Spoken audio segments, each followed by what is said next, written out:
कांग्रेस ने तो हमेशा देशद्रोह का धब्बा अपने ऊपर लगाकर ही रखा है, जो बात सच भी है। फिर उन्हें कहो कि नमक हराम है और देशद्रोही है तो उन्हें बड़ी मिर्ची लग जाती है। बट और रही बात चीन की, तो चीन तो जाहिर सी बात है कहीं ना कहीं वो तो बौखलाएगी, क्योंकि उसका इकोनॉमी जो Hindustan second world's largest population है। जितना सामान हम चाइना से लेते थे उतना शायद कोई और ना लेता हो, क्योंकि हमारी पॉपुलेशन ज़्यादा है। जब हम उसका बहिष्कार करेंगे तो उसको वर्ल्ड वाइड तो कम, हमसे ज़्यादा अफेक्ट होगा और जाहिर सी बात है वो बौखलाएगा, क्योंकि उसकी इकोनॉमी डगमगा जाएगी। लेकिन जैसी उसने लापरवाही कोविड-19 को लेकर बरती है, मुझे लगता है कि चाइना ये डिजर्व करता है। बिल्कुल सही बात है। और जहां तक कि आपने जिन पिताजी की बात करी, मेरी ये बहुत अच्छी बात है कि उन्होंने बोला कि मेरा उनमें अभी भी वो जज्बा है कि कोई बात नहीं, मेरा बेटा घायल हुआ लेकिन फिर जाएगा और फिर वहां लड़ेगा। और अगर वो ये बात कह रहे हैं कि राहुल गांधी को अभी राजनीति करनी नहीं चाहिए, तो अब तो वो आरोप प्रत्यारोप रहा ही नहीं कि भारतीय जनता पार्टी या हम लोग कुछ कह रहे हैं। ये तो जाहिर सी बात है कि आम जनता भी समझ रही है कि राहुल गांधी अभी भी राजनीति कर रहे हैं, जिससे उनको अब पीछे हटना चाहिए। थोड़ी उनको सहानुभूति परिवारों के साथ दिखानी चाहिए और थोड़ी अपनी शिद्दत राजनीति को परे हटाकर अब सिर्फ और सिर्फ देश हित के बारे में उन्हें सोचना चाहिए। हमेशा यही कोशिश करी सोनिया गांधी जी ने कि वो किसी भी प्रकार, जिस प्रकार उन्होंने रिमोट कंट्रोल से ऑपरेट करने वाले प्रधानमंत्री रखे हुए थे, वो आर्मी को भी रिमोट कंट्रोल से ऑपरेट करने की कोशिश उनकी रहती थी। समझेगा तो वो ना जो व्यक्ति हिंदुस्तानी होगा, जो इटली से आया हो, इटली की सांठगांठ में रहता हो, इटली की शान शौकत को समझता, वो हिंदुस्तान की अहमियत, हिंदुस्तान के इमोशंस कहाँ समझेगा। और यही वजह है कि आज कांग्रेस इधर उधर बगले झांक रही है और कहीं से कहीं तक हिंदुस्तान में नजर नहीं आ रही। नहीं तो आप खुद ही सोचिए, जो इतने साल, इतने वर्ष जिन्होंने हमारे ऊपर राज करा, उन्हें जनता ने ऐसे सुपड़ा साफ क्यों करा? इसीलिए करा क्योंकि उनकी सोच, उनकी बातें अब जनता को समझ आने लगी और जनता की सोच में परिवर्तन आने लगा है कि ये वो लोग हैं जिन्होंने हमें गुलामी से आज़ाद होने के बावजूद अपना गुलाम बनाए रखा। उस गुलामी से बचने के लिए अब हिंदुस्तान समझ रहा है और हिंदुस्तान खुद बाहर आ रहा है। नहीं तो हम भी जानते हैं कि वाड्रा हो, राहुल गांधी, उनके पास सारी संपत्ति कहाँ से आए? ये वो लोग हैं जिन्होंने आज तक कोई मंत्रालय नहीं संभाला, इनके पास इतना पैसा कैसे आ गया? तो कहीं ना कहीं तो इन लोगों ने गड़बड़ घोटाला करा है, जो अब सामने आ रहा है। मैम, कांग्रेस के राज्य में वित्त मंत्री रहे पी चिदम्बरम आज फिर से इस तरीके की बातें कर रहे हैं और चाइना को सपोर्ट कर रहे हैं और ये कह रहे हैं कि चाइना के प्रोडक्ट का जो बहिष्कार पूरे वर्ल्ड में भी किया जा रहा है, इंडिया में भी इसकी शुरुआत हो चुकी है, तो वो ये कह रहे हैं कि इसका इफेक्ट इंडिया को ज़्यादा पड़ेगा और चाइना को ज़्यादा नहीं पड़ेगा। देखिए, पी चिदम्बरम हो या कांग्रेस पार्टी के दिग्गज नेता हो, सबकी हमेशा एक ही नज़रिया रहा है कि किसी प्रकार भी हिंदुस्तान को कम महसूस करें, हिंदुस्तान को नीचे दायरे पर देखें। पर उनकी ये जो षड्यंत्र है, ये जो चाल है, ये हम कामयाब हिंदुस्तान की जनता होने ही नहीं देगी। पी चिदम्बरम जो आज आके बड़ी बड़ी बातें कर रहे हैं, पहले तो वो अपने आप को ही सवार लें। जेल होकर आए हैं, उनके ऊपर कितने केसेस चल रहे हैं, पहले उसका ध्यान दें, उसके बाद हिंदुस्तान की बात करें। जहाँ तक बहिष्कार की बात है कि जो चीन का सामान है उसका बहिष्कार, बिल्कुल सही बात है कि अभी एकदम से जैसे ही हम करेंगे तो शायद हम इस बारे में सोच सकते हैं कि कहीं हमें तो इफेक्ट नहीं होगा, लेकिन नहीं होगा जब हम आत्मनिर्भर बन जाते हैं, जब हम सारी चीज़ें खुद ब खुद बनाने लगती हैं। बहुत बड़े एग्जाम्पल है, मैंने पहले भी कहा है कि मास्क और सैनिटाइजर जो कभी हिंदुस्तान में पहले बनते नहीं थे, मास्क खास करके, वो अब हमारे यहाँ बनने लगे हैं। पीपी किट्स जो हमारे यहाँ कभी बनती नहीं थी, वो हिंदुस्तान में बनने लगी हैं। तो हम आत्मनिर्भर जब बन रही हैं, तो मुझे नहीं लगता हिंदुस्तान पर कोई असर पड़ेगा, क्योंकि यहाँ के लोग, यहाँ की पीढ़ी बहुत ही, मैं कहूँगी, टैलेंटेड है। वो टैलेंट उभर कर आएगा और लोग अपने आप ही काम करेंगे। मैम, जब से चाइना के प्रोडक्ट का बहिष्कार की बात हुई है, तो पूरी तरीके से चाइना बौखला चुका है और वहाँ के कोई भी नेता हो या फिर चाइना इस तरीके की बातें कर रहा है कि हमारा इफेक्ट नहीं करेगा, और उन्हीं की भाषा आप कांग्रेस बोल रही है। बिल्कुल सही बात है। कांग्रेस ने तो हमेशा देशद्रोह का धब्बा अपने ऊपर लगाकर ही रखा है, जो बात सच भी है। फिर उन्हें कहो कि नमक हराम है और देशद्रोही है तो उन्हें बड़ी मिर्ची लग जाती है। बट और रही बात चीन की, तो चीन तो जाहिर सी बात है कहीं ना कहीं वो तो बौखलाएगी, क्योंकि उसका इकोनॉमी जो Hindustan second world's largest population है। जितना सामान हम चाइना से लेते थे उतना शायद कोई और ना लेता हो, क्योंकि हमारी पॉपुलेशन ज़्यादा है। जब हम उसका बहिष्कार करेंगे तो उसको वर्ल्ड वाइड तो कम, हमसे ज़्यादा अफेक्ट होगा और जाहिर सी बात है वो बौखलाएगा, क्योंकि उसकी इकोनॉमी डगमगा जाएगी। लेकिन जैसी उसने लापरवाही कोविड-19 को लेकर बरती है, मुझे लगता है कि चाइना ये डिजर्व करता है। मैम, कोई भी बात हो, सैनिक का मुद्दा हो या फिर लद्दाख में चल रहे विवाद को लेकर हो या फिर ये जो अभी आपसे मैंने बात कही कि बहिष्कार को लेकर बात हो, कांग्रेस की तरफ से जो सवाल जवाब होते हैं वो केंद्र के लिए क्यों पूछे जाते हैं, चाइना के लिए क्यों कुछ नहीं कहते ये? देखिए, कांग्रेस कहीं न कहीं आप भी जानते हैं, हिंदुस्तान की पूरी जनता जानती है कि थाली का बैंगन है, कभी पलटकर इधर, कभी पलटकर उधर। जहाँ-जहाँ हमने देखा है वो पाकिस्तान का समर्थन करता है और चाइना का समर्थन करता है, तो इसी वजह से हिंदुस्तान में आज कांग्रेस की कोई साख नहीं रह गई। आप देखो सिमटकर कितने से हो गए हैं जो एक समय पर 50 सालों तक जिन्होंने हिंदुस्तान पर राज करा, हिंदुस्तान को गुलामी से वापस इंडिपेंडेंट होने के बाद भी वापस एक तरह से गुलामों की तरह ट्रीट करा, आज वो कहीं नहीं है। सो यही वजह है ना कि कहीं ना कहीं उन्होंने समर्थन दिया है पाकिस्तान और चीनी ताकत को, और आज अगर वो भारी होने की कोशिश कर रहे हैं हम पर, तो कांग्रेस का बहुत बड़ा हाथ रहा है। पर ये पूरा विश्व ना भूले और कांग्रेस ना भूले कि अब ये मोदी सरकार है और टक्कर का जवाब देगी, और हमारे हिंदुस्तान का बाल भी बाका कोई कर नहीं पाएगा। मैम 2008 में जो कांग्रेस और चीन के बीच जो डील हुई थी, MOU जो डील हुई थी, उसको लेकर आप क्या कहना चाहोगे? क्या उसमें इस तरीके की बातें की थी कांग्रेस की तरफ से कि हम भारत को कभी बढ़ने नहीं देंगे और चीन को हमेशा एक हाथ से बढ़ाते चलेंगे? क्या यही बात? देखिए, कांग्रेस ने जब भी राज करा है उसने हमेशा ये देखा है कि उसका निजी फायदा कैसे हो, पारिवारिक फायदा कैसे हो। हिंदुस्तान के फायदे के बारे में अगर वो कभी भी सोचते तो जितना पीछे हम आज हैं शायद उतना ना होते। हम बहुत ही पहले जितनी तरक्की हमने मोदी सरकार में करी, ये तरक्की हम कई सालों पहले कर चुके होते।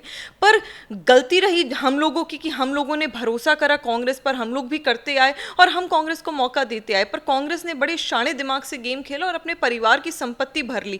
नहीं तो हम भी जानते हैं कि वाड्रा हो, राहुल गांधी, उनके पास सारी संपत्ति कहां से आए? ये वो लोग हैं जिन्होंने आज तक कोई मंत्रालय नहीं संभाला, इनके पास इतना पैसा कैसे आ गया?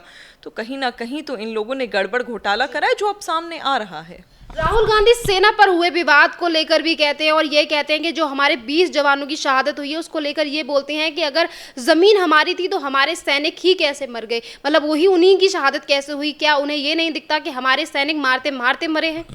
देखिए, बहुत ही शर्मसार बात है कि सैनिकों की शहादत पे भी, जिनको हम शत शत नमन करते हैं, उनके परिवार के साथ हमारी पूरी सहानुभूति है, क्योंकि उन जैसी माएँ कहीं नहीं होती जहाँ जो अपने बच्चों को बॉर्डर पर लड़ने के लिए भेज देती। अभी भी राहुल गांधी उन माओं पर, उन लाशों पर, उन शहीदों पर राजनीति करने पर उतारू हैं। तो कहीं उनकी ये घटिया सोच और गलीच राजनीति दिखाता है कि उनको कुछ नहीं भाता, सिर्फ और सिर्फ राजनीति करनी है।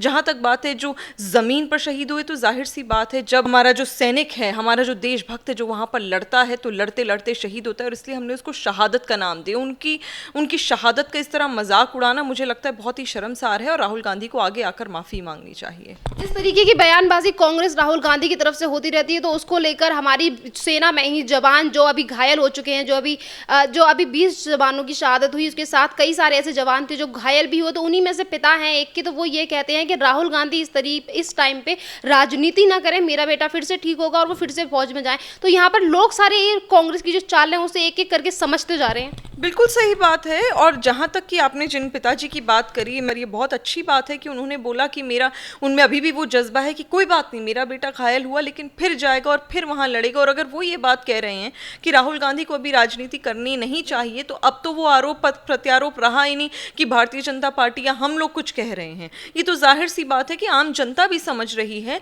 कि राहुल गांधी अभी भी राजनीति कर रहे हैं, जिससे उनको अब पीछे हटना चाहिए। थोड़ी उनको सहानुभूति परिवारों के साथ दिखानी चाहिए और थोड़ी अपनी शिद्दत राजनीति को परे हटाकर अब सिर्फ और सिर्फ देश हित के बारे में उन्हें सोचना चाहिए। मैम यहाँ पर आपने ये बात भी देखी होगी कि जब देश हित का मुद्दा है, भारत की सुरक्षा की बात है, तो यहाँ पर भी कांग्रेस ने हमारी सरकार का साथ नहीं दिया और वहाँ पर वो ये कहती हैं, उन्हीं पर सवाल जवाब करती हैं। और वहाँ विपक्ष में होने के बावजूद भी मायावती ये कहती हैं कि मुझे सरकार पे भरोसा है और जो भी वो फैसला लेंगी उस पर हम पूरे समस्त देशवासियों को भरोसा है और हमें रखना भी चाहिए। देखिए, बहुत ही प्रसन्नता की बात है कि मायावती जी आखिरकार फाइनली अब देश के बारे में सोच रही हैं, राजनीति के बारे में नहीं सोच रही हैं। और जहाँ तक मुझे लगता है ये सोचना भी चाहिए, क्योंकि जब चीन या फिर बॉर्डर या फिर पाकिस्तान के बारे में होती है बात, तो सरकार से ज़्यादा हम आर्मी के बारे में बात करते हैं। और जब आर्मी पे अगर आप संदेह करें तो माफ़ कीजिएगा, आप हिंदुस्तानी कहलाने के लायक नहीं रहते। और ये समय अगर वो सवाल उठा रहे हैं हमारे शहीदों पर, इस समय अगर वो सवाल उठा रहे हैं लद्दाख के बॉर्डर पर, इस समय अगर वो सवाल उठा रहे हैं किसी भी बॉर्डर पर, तो वो यकीनन आर्मी चीफ के ऊपर सवाल उठाना हुआ। और इससे उनको बचना चाहिए, नहीं तो वो दिन दूर नहीं जब जनता उन्हें बीच सड़क में ढूंढेगी और उनका क्या हश्र करेगी, यहाँ पर मैं शायद सोच भी ना पाए। तो मैम आपको नहीं लगता कि यहाँ पर कांग्रेस को मायावती से कुछ सीखना चाहिए कि यहाँ पर उन्होंने भी कहा कि राजनीति हम बाद में कर लेंगे, पर अभी देश की सुरक्षा की बात है?